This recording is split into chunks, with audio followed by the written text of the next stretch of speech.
You know, when toddlers cry so hard, they kind of, she was doing that. And I just thought, oh my gosh, what is happening here? Got to get her to calm down. I thought she's hungry, she's tired. And I handed her these apple slices and went to turn the key in the ignition. And right when I went to start the car, I could hear her choking. I started pleading with God. I just said, I will do anything. I will be a perfect person. I started bargaining. I'm like, please don't let this happen to her. And I saw her face go white. I was in the back seat with another friend and I was laying in her lap, just sobbing. And she was stroking my face or my hair and trying to sing to me. I called my dad. He was the only phone number I had memorized at the time.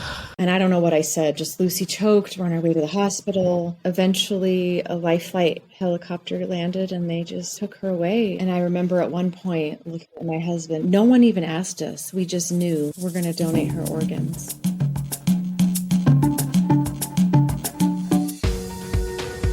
This is Hope to Recharge. I'm Atana. I'm here to guide you and support you through your challenging times, navigating through depression, anxiety, and other mental health struggles.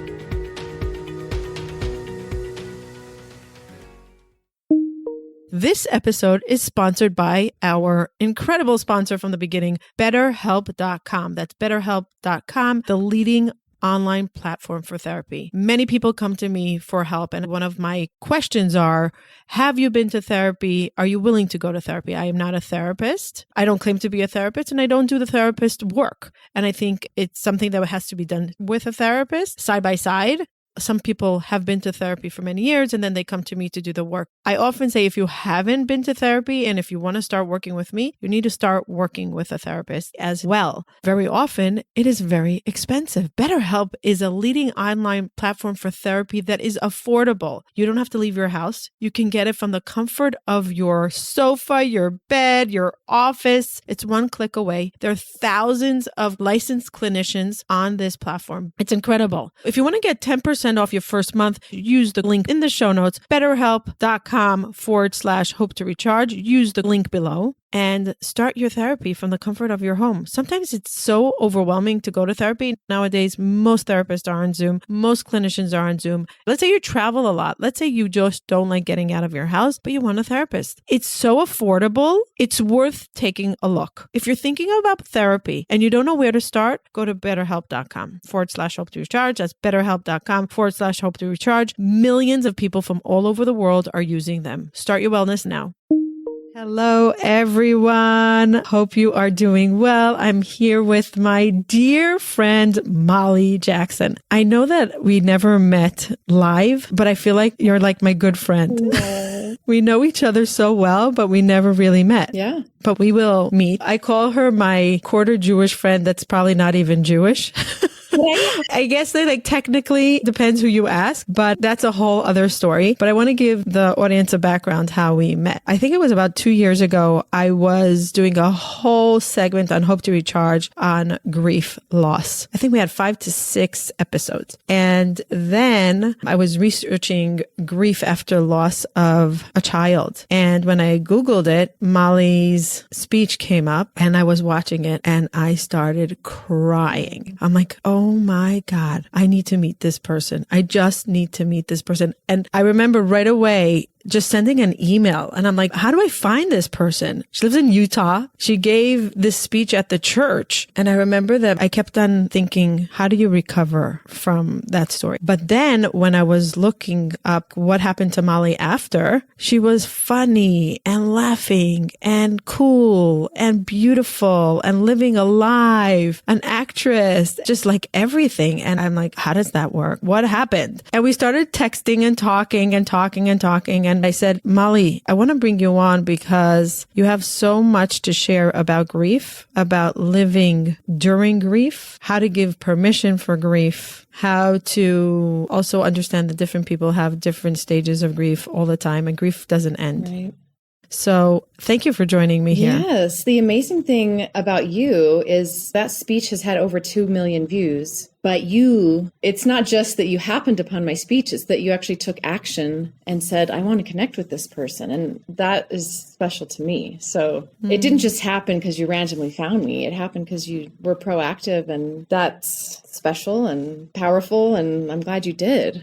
So Yeah. And when I meet heroes in life, and I really call people like you heroes, I want to learn from them. I just want to learn through adversity, how you get through adversity, because I believe everybody has some kind of adversity in life. No one's here scot-free in this world. And one person's challenge can be a lesson of how somebody could take those tools for a different challenge. right. And for me to just get to know people like you is a treasure, a real treasure for life. I'm so grateful. I believe that when I started Hope to Recharge, it was in order for me to find heroes like you. So let's go straight into the story. Okay. Because I'm sure the audience wants to know the story. Yeah. I'm going to just share a little bit from what I know. Sure. So you had a daughter by the name of Lucy. Did Lucy love pink because you call your pink dress Lucy's dress? She didn't have a particular favorite color that I know of. Her blanket she loved was yellow, but it's just the color I decorated with for her nursery. And when she passed away and people said, what should we wear to the funeral? I just picked that bright, vibrant pink because to me it symbolizes her the most. So I don't really know that it was necessarily her favorite color, but she did have some Crocs that she loved that were pink. And she'd say, cute shoes, cute shoes. Even airplanes passing overhead. She wanted them to look at her shoe. So I do associate pink with her for sure. So Lucy was how old when she passed away? She was 2 weeks away from turning 2. And she was our firstborn, which is significant as a mother. I don't claim that to say like my loss was worse or harder, but I have seen some studies about losing your firstborn being a more significant impact. I mean, she made me a mother. She was our only child at the time. So it doesn't matter how old your child was or what their birth order is or how they died or whatever. It is a tremendous loss regardless. But all I know from my perspective is she made me a mom. She introduced me to this whole world of motherhood and love that I didn't know existed and sacrifice. So we were busy planning her second birthday party and it was all going to be Peter Pan themed. And she had a whole bunch of teeth and was talking and walking and laughing, and she was a personality and fully healthy. So when she had her accident, which is why I mentioned the teeth, because she choked on an apple that I can go into, it was so unexpected. So I had packed up snacks to go to church. I was fully dressed. I was ready. I was so proud of myself. I had sliced up this big, beautiful red apple. It was blue. I remember the knife was blue. My mom had just bought it for me because every time she came to our house, she complained that our knives were so dull and just not very nice. And she's very into cooking and gourmet things. So she bought me this knife, this big red apple. I had animal crackers, and we made our way to church. And she was super, super fussy that day. She had been up late the night before at a wedding where we had seen all of our friends, and she was just showing off and so cute. But it meant she was tired and she just could not be consoled during the meeting. She was very disruptive. I had to take her outside into the hallway and into the foyer, and she was having a 2-year-old tantrum that I finally thought, the meeting's almost over. Let's just leave. Let's just leave a little early. So I go outside and I buckle her in her car seat. You know, when toddlers cry so hard, they kind of and she was kind of doing that. And I just thought, oh my gosh, what is happening here? Got to get her to calm down. So I thought she's hungry, she's tired. And I handed her these apple slices and went to turn the key in the ignition. And right when I went to start the car, I could hear her choking. And I turned off the car. I raced out. I unbuckled her from her car seat and I yelled for my husband, who was across the parking lot. And he raced toward us and he's like, it's fine. It's going to be fine. He got her out of the car seat and he started pounding on her back and it was not coming out. And her eyes, she just looked at me like, Mom, help me. What's happening? And I started to panic. And my rational attorney husband just was like, stay calm. It's fine. But the more he tried the Heimlich, he realized this is not dislodging. So he raced next door to the fire station. It was right next door around the fence and started pounding on the door. And are you screaming or you're frozen? At this point, I am kind of yelling, but people are still in the building because the meeting is still going on. So you're alone? Right. And I don't know, like I had a cell phone, but it was in the car and I'm just starting to lose cognitive function. And the firemen were not there. It was locked. They were actually out grocery shopping. And a green Subaru, I remember, pulled into the parking lot of the church while I was running this way to the fire station. And I just started yelling, help, help, call 911. And I made my way to the fire station. And that man, his name's Trent, I didn't know him at the time, but now we're friends. He called 911 and I think he went into the church building and started alerting people and they all flooded out from the church building. The paramedics arrived, the firemen arrived, and they did like a trach. It's like this thin little metal thing. It actually pushed the apple piece into one of her lungs, which is pretty dangerous, but it's better than obstructing her airway. And there was talk of doing a trach. Does anyone have a pocket knife? At that point, I was spinning. I was just in shock and I was laying on the cement, shaking, and I could not move. And eventually a life flight helicopter landed and they just took her away. And a couple of men carried me to my friend's car and just laid me in the back seat. You didn't go in the helicopter? No, they don't let you. What, they took the baby alone? Yeah. Oh my God. I started pleading with God. I just said, I will do anything. I will be a perfect person. I started bargaining. I'm like, please don't let this happen to her. And I saw her face go white. And Oh my God. I know, I cannot believe I lived through this. I live in a mountain town. We raced down the mountain in the car. My husband went in a separate car. And by the time we got to the hospital, they had to wheel me in a wheelchair. I was in complete In a coma state. shock. Yeah. And she was technically still alive. And I thought, oh my gosh, she's going to Did make they it. prepare you? Did they say, okay, we know who you are. We know you're your baby? Like, Yeah. I mean, they knew. It's all such a blur, but yeah, they certainly knew that we were coming. Everything had been radioed. My husband actually beat the helicopter. That's how fast they were driving. So, I mean, it's about a 20-minute drive down the canyon. like the longest 8 minutes of your life. It took me 15 to 20. Took my husband about 8 minutes. How did you drive? My friend drove. I was in the back seat with another friend and I was laying in her lap, just sobbing. And she was stroking my face or my hair and trying to sing to me. I called my dad. He was the only phone number I had memorized at the time. And I don't know what I said, just Lucy choked, we're on our way to the hospital. And they took her straight back into the ICU. And I thought, okay, she's still breathing. Like somehow they stabilized her. Oh, she was breathing. They stabilized her and they were helping her breathe. With a trach? Yes. And I thought if they can just go in and get that apple piece out, then she'll be okay. Like I was just thinking so simply, just take that apple out. But really, she'd been without oxygen for like 21 minutes. And Oh my God. I know. It's just every parent's worst nightmare. They did eventually go in and take it out just to get it out of. They did a surgery? Like they. Yeah. Oh. She was on life support for 4 days, but the brain damage was just too severe. And you sat by her side for 4 days, seeing no brainwave like you can see. Yeah, they did some tests. She was pretty much brain dead. And it's all such a blur. We had so many friends and family come. Just people descended with love and support. They wanted to do anything they could. And I remember at one point looking at my husband, no one even asked us. We just knew we're going to donate her organs. Oh. My husband and I are very different, but we've always had this spiritual Connection connection. and alignment. Yeah. And we view the world a bit differently and have all these differences. But that was one of those moments that we just knew without talking that that was the right thing to do. And on the fourth day, I crawled in the bed with her and they wheeled us down the hallway. They had to disconnect her from the machines, but they had to still keep her heart beating enough so they could harvest her organs. So there was a surgeon just standing there with the hand pump. And they said, when we make it to this yellow line in the hallway, you can't go past that. And then you know that it's the last time you're going to see her? Yeah. Oh my God. I know. So I just had to give How her do you body say a hug. goodbye so fast?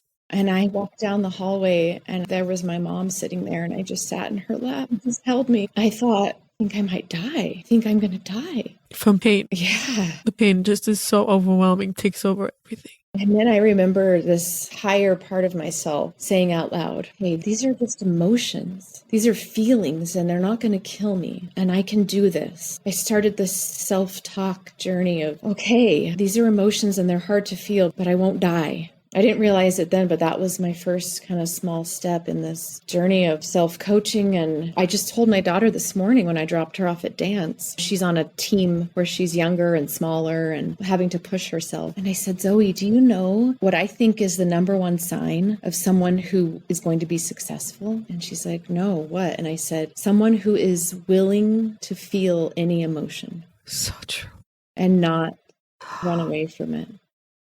So true. I just want to give the audience a background. This was 15 years ago. Zoe was born after. And Zoe, she's 11 now? Yeah, so we came home to an empty house after saying goodbye to Lucy. And it was just the most Twilight Zone, traumatic. No one had ever uttered the word nervous system to me. I just took Ambien to sleep. I didn't even take antidepressant. I just did not have the help I really needed. And then 6 or 7 weeks later, I got pregnant with our son, Peter. That's bravery, by the way.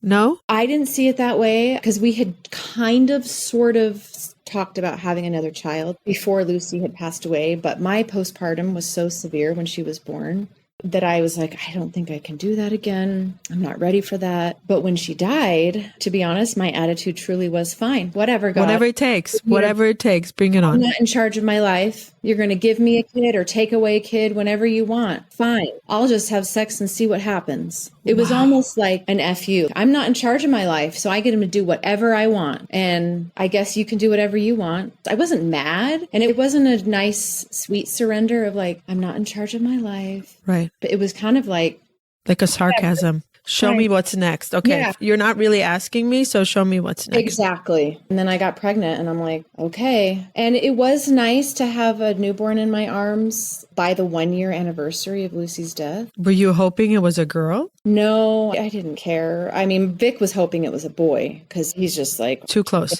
Yeah. But I still wasn't asleep. I was an absolute wreck. For the whole pregnancy. Oh, and the first couple of years of his life. I mean, I don't even know how I survived. I was having panic attacks. So her liver went to a 6-month-old baby girl, and her kidneys went to a 35-year-old father with 4 children. And do you know them? No. We were so broken, we didn't have the wherewithal to write to them. You're not actually allowed to know. All we knew is that they both lived in California and they were both Latino family. Why are you not allowed to know? Well, because of privacy and HIPAA laws and all this stuff, we were allowed to write to them, but only through the organ donation. What if they wanted to meet you? They can do that too, but they have to go through the organ donation team and they have to kind of vet it and read it and then ask us because it's so touchy. So tricky. But not everyone, some people it's too painful and they don't want to know. So we did send a letter to the families, but it wasn't for 2 or 3 or 4 years. And one of them did respond. And I remember her name was Lighty Michelle. But for some reason we never because this little girl is a big girl now. Yeah. She's Lucy's and age. She has something of Lucy in her. That I made in my body. Yeah, it's so wild. It's just so wild. And then this father, and I'm like, I am connected on a cellular level. And I've never thought of it until this moment. I've thought of Lucy, but then I'm like, but wait, I made Lucy. Right. So I helped these people. Yeah. I guess when I'm feeling like a loser, I need to remember that. A loser? Well, you have days where you're just like, what am I doing with my life? And I'm so scattered and like, what? Yeah, that's why when you called me a hero, I'm like, really? I think the people that don't know you don't understand how much you do. And it's mind-boggling. Really? Yes. I mean, I know I've helped people. I know they've heard my message or my story or they've heard me speak. But on a day-to-day level, I still struggle. I still think, why am I not making more money? Or I need to manage my time better. Or I want my house to look nicer. You just spiral into these. But that doesn't sum up who you are. We can always want to be better and work on whatever. That doesn't mean that you're not awesome now. Mm-hmm. We're constantly evolving. That's true. That's so sad for me to think that you sometimes have the days because I wish I could be there in your ear and say, Molly, who the heck are you talking to? Because it's not the Molly I know. I know, but I'm a performer and we are hard on ourselves and competing and standing in front of mirrors and how tall and how small is your waist and are you going to get the part? And I mean, that's just ingrained in me. Yeah. Not healthy. Then I live in Park City, Utah, which is a resort town filled with so much money and accomplishment. So my perspective gets so skewed on success. That's why when you said before we started recording, are you sure you want to do this? I'm like, yes. Connecting with people, sharing my story, it's what grounds me. It's what reminds me of my purpose. And even though I'm scattered and in the middle of a remodel and I have so much going on, like, I need this. She's a huge influencer. I watch her to laugh, which is so crazy because she makes people laugh. Like, she has such a joy in her. And I'm like, wow, that's the next level, incredible part of you, that you made sure that that spark in you that's so talented as an actor, as a human, as a giver, didn't die with Lucy. You didn't let that part of you die with Lucy. That's true. And you thrive to make people smile. Some people are like, this lady's too much. So let them go like moveon.org. If they don't like you, go elsewhere. We love you, and don't minimize that part of you that's so incredibly full and alive. So how many years after Lucy died did you do that speech? At what point did you say, okay, I'm ready to face the world, to share? Well, honestly, I started blogging right away. I've always been a writer and I love expressing, and, it's part of my creative brain. So I had already been blogging. And then when she passed away, I just continued blogging. I thought, I have to process this. And I didn't know this was the phrase or the term at the time, but I realized now, like, I needed a witness. People need a witness to their pain. Like, you cannot fully heal until you have a witness. Is that empathy, sympathy? What is that? That's a good question. It's just the human condition of needing to be seen. I think Brene Brown talks about it, bearing witness to the trauma. Yes. That's why we have AA. That's why we have therapists. That's why little kids are like, look at me, mom, look at me, watch this. There is something about being seen. Yeah. It says, I exist. There's a woman I love named Susan David, and she opens her TED Talk by saying this phrase that they say in South Africa. And the phrase is, Sawubona, Sawubona. It's SAWUBONA. I see you. And by seeing you, I bring you into existence. Wow.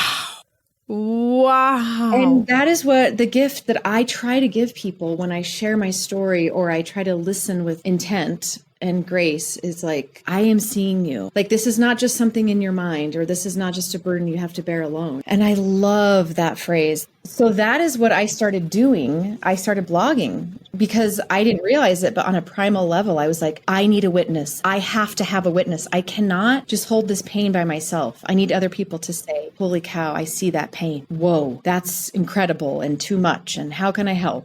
So I'm blogging, I'm sharing, I'm processing, and people are reading. Oh, really? Oh, and where are you posting all these blogs? It was on, I called it hopesmilingbrightly.com. And how did people know of you? Like, how did they find it? Because there was news articles when Lucy died. And I do have a lot of friends. I have a large circle between all my performing friends and my college friends and just my extroverted personality. I have a large circle of friends and acquaintances. So it spread that way as well. So then people thought, oh, this girl, she's articulate and has this powerful story. I wonder if she would come speak. So people started asking me to come speak for things. And they would found out I sing. And so in the Mormon culture, we call them firesides, which I guess harkens back to sitting around a fire and telling stories and singing. We call it a kumzitz. Is a kumzitz a Hebrew word? I love that. So I would do firesides, and I would sing, I would share my story, and I would speak for big, huge organ donation ceremonies. Oh, really? They wanted to find someone that could share their story. And that was 4, 5, 6 years after she passed away. And that's when I thought, wait a minute, my background's in performing. I love being on stage. I'm a writer. I have a powerful story. I'm also funny. I can captivate an audience. Wait a minute, I can actually do this for a career. And it took me a long time to believe in myself and to also view it in the right perspective of not, I'm capitalizing on my daughter's death. Oh like my that God. Just felt weird and wrong. But at the same time, I'm like, but I am sharing something valuable.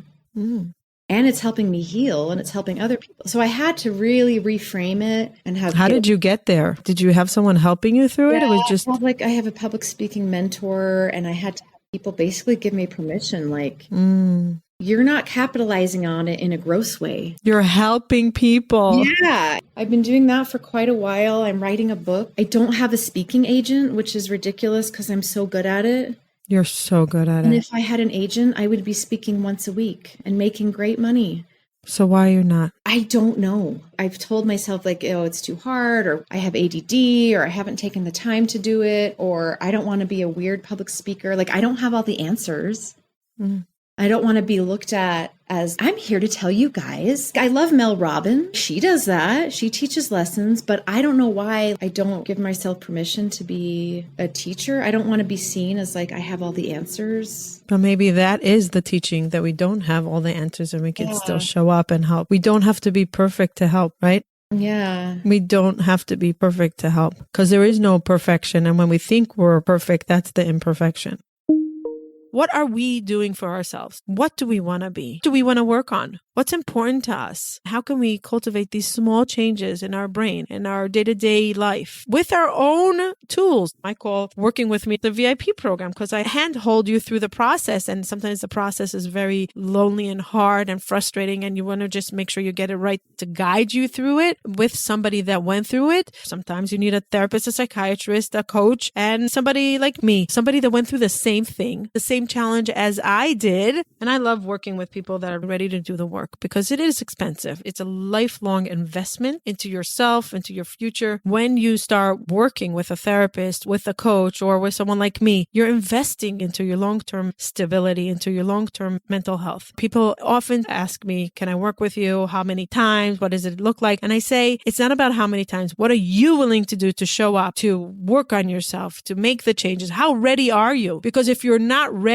the investment will go south. You could say, I don't know where I want to go. I don't know how it's going to happen. I don't even believe it can, but I'm no longer willing to stay in this position where I am now. Choose yourself. What are you willing to do to bring awareness to yourself, to your mental health, to your stability, to change? How are you going to impact yourself that you will impact the world? If you want to work one-on-one with me, link is in the show notes. Happy to answer any questions that you have. One-on-one with Matana. Schedule a free 30-minute consultation that we can see if you are ready. Be ready for change. Be ready to work hard. Be ready to see a different you.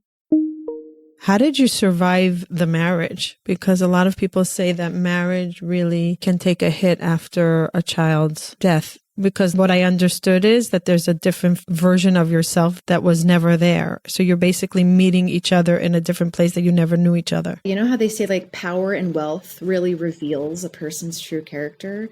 Sarah Blakely says, whatever you are when you're poor, it will be highlighted when you're rich. So make sure you're very good before you become rich, because it's going to highlight who you are. Grief is that your true character really comes out because you're so broken. You are spiritually bankrupt. I was a shell of a human. There's so much beauty to it as well, though. There is no ego anymore. It is gone. Forever? No.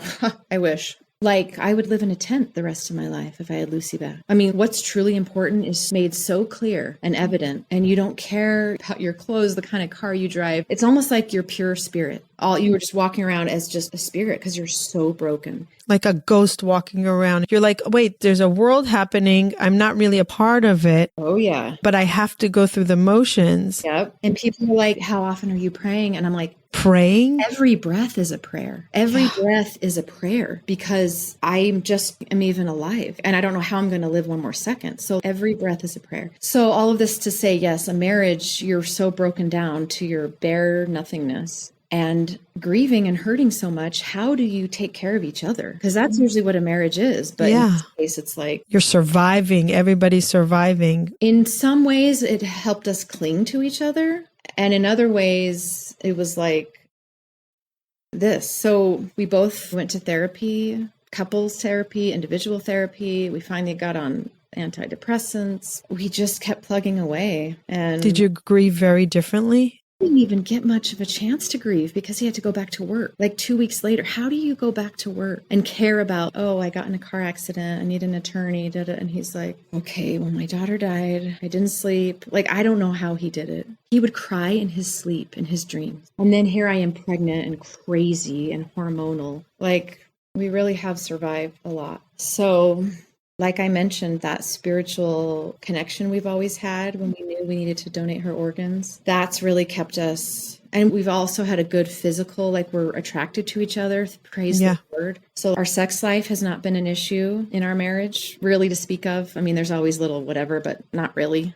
So that's big. And then just who else is going to love and know Lucy as much as we did? Yeah. You have something shared. Yeah, we've struggled financially, which is such a burden on a marriage. So we do have 15 years under our belt. We have found ways to find happiness and cope, and we've had 2 more kids and we're making it. But there's just some deep, deep-seated trauma there. And whenever we go through hard times, it's hard not to spiral back to that panicky place of loss. And the pits of hell. Because you're like, I know the worst can happen because it happened. Right. Now he lost his job, or this is happening, or whatever the case is. And you lose hope when you're in the unknown because hope wasn't there for you when you were hoping in the parking lot. You held on to hope and then it didn't show up. But miracles came in other ways. And we decided to choose hope. We decided to envision a future where we did have another child, or we were opening gifts on Christmas morning. And that cavity that was carved by our pain, if you allow it, it can become a receptacle for joy. And so we have had moments just on a family hike or on a road trip where we look at each other, we look at our 2 living children, and we're like, I can't believe this is our life. We never thought that day, that driving home from the hospital, that we could ever get this far. So there's the ugly, difficult, heartache side of grief. And then there's just the beautiful side of, I live in a world where I know pain and I know how to love others. And I know how to live in hope and how to treasure my life. And I have someone waiting for me in the next life. You know, like there's just all these beautiful parts to it as well when I'm in a healthy space. Right. Do you give yourself permission to go to the, I don't even call it the unhealthy, I call it the human part, because I don't believe that there's really a goal of healing from such a thing. How? There's no way. There's coping. I don't know if there's healing. Is there? I think so, but it doesn't mean wholeness. I've given a speech before about scars. Yeah, I will heal. Like that wound, I won't always be gushing and in trauma, but there will always be signs. You know, those scars will always show, but they can be seen as beautiful, or I can try to hide them away and cover them up and hate them. So there is healing, but it's not going to be flawless. I wonder if your acting is basically saying that I can put on this face and I can act, but the scars are still there. Like it's kind of revealing different parts of yourself. Because just like you're saying, I'm hiding, but the scars are there because it's acting. Yeah, but I never act like someone I'm not. I mean, unless I'm getting paid to. But no, right. Like you did that branding for that soap or the deodorant. It was so darn funny. It was years ago, right? Yeah, I think the memory just popped up. It was so funny. And I was like, how does someone go through such trauma and know how to be able to not stop life there? Well, and you gifted joy to the world. You gift joy because you're a comedian. You're funny. Thank you. I mean, it did shut down for a while. It did, but I had to choose. She died in 2008, and it was during the 2008 Olympics. And I remember watching Michael Phelps, and they do all those montage stories of this gymnast was raised in poverty and and now she, whatever, you know, they do the little stories. And I remember sitting there and I was like, this is my story, and I'm going to overcome, and I'm going to, I don't know if it's the storyteller in me or the actress or my ego wanting to be like, I will one day be recognized as the woman who but why not? I can choose that. 100%. And I remember watching those montages and being like, oh, I'm one of them. Like, this is my story. And I know people in my life that I look up to, and I'm like, that's their story. And they're amazing. And they're walking around and they're inspiring other people. And that's going to be me. Like, okay, it's time to take ownership of this story. So what is your mission to continue Lucy's legacy and to continue life? Like with your other 2 children, for your marriage, for yourself, for Molly, for Molly, the actress, for the dreamer, for the singer, for the performer. Well, I guess my dream is just to inspire others by my very existence. Just by existing and living and laughing, I want to just inspire people and show them that there is joy that is possible after loss. And whether I do that on big stages or to millions of people, or whether I do it because I just have a 9-to-5 job and I am a joy and a light to my coworkers or the customers, that's my hope and my goal. And I know I'll always sing and I'll always act in one capacity or another, and just to carry on in joy and to make Lucy proud of me for who I am and how I live. And I don't love the hustle culture and the fact that I have to do so much self-promotion, and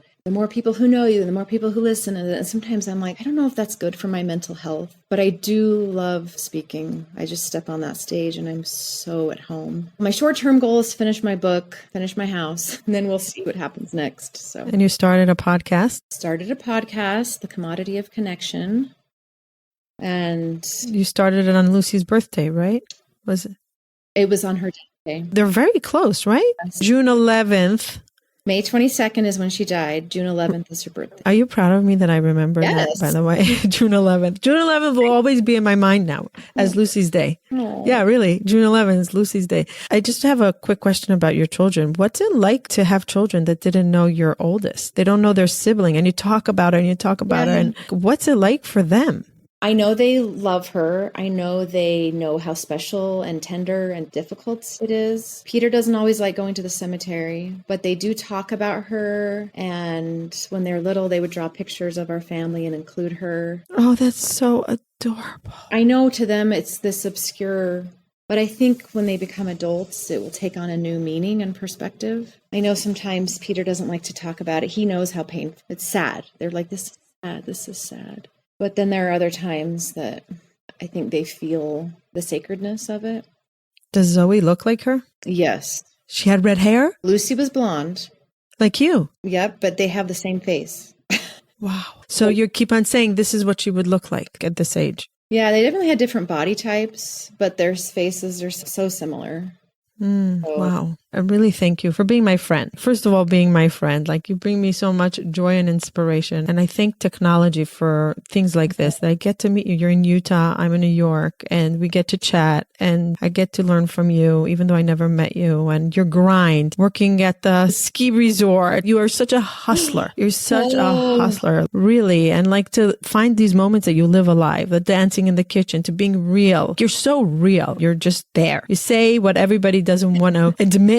You give permission to be human. You know, Tal Ben Shachar always talks about, he's the Happiness Study Academy that I've been in for the past 4 years, but he's been my mentor since I was recovering from depression, I think 13 years ago. And he said, the first goal for happiness is permission to be human. Yeah. And so many of us don't give ourselves permission to be human. So I'm grateful that you are my live mentor, and I get to see you on Instagram whenever I go. You're one of the only ones that I watch their reels. I'm not a story watcher, but you're one of the only ones that I'll like, okay, let's see what Molly is up to. What is she up to? Is she skiing? Is she remodeling? Is she dancing in the kitchen? Is she on a gig? Is she on a speaking? Where is she? What is she up to?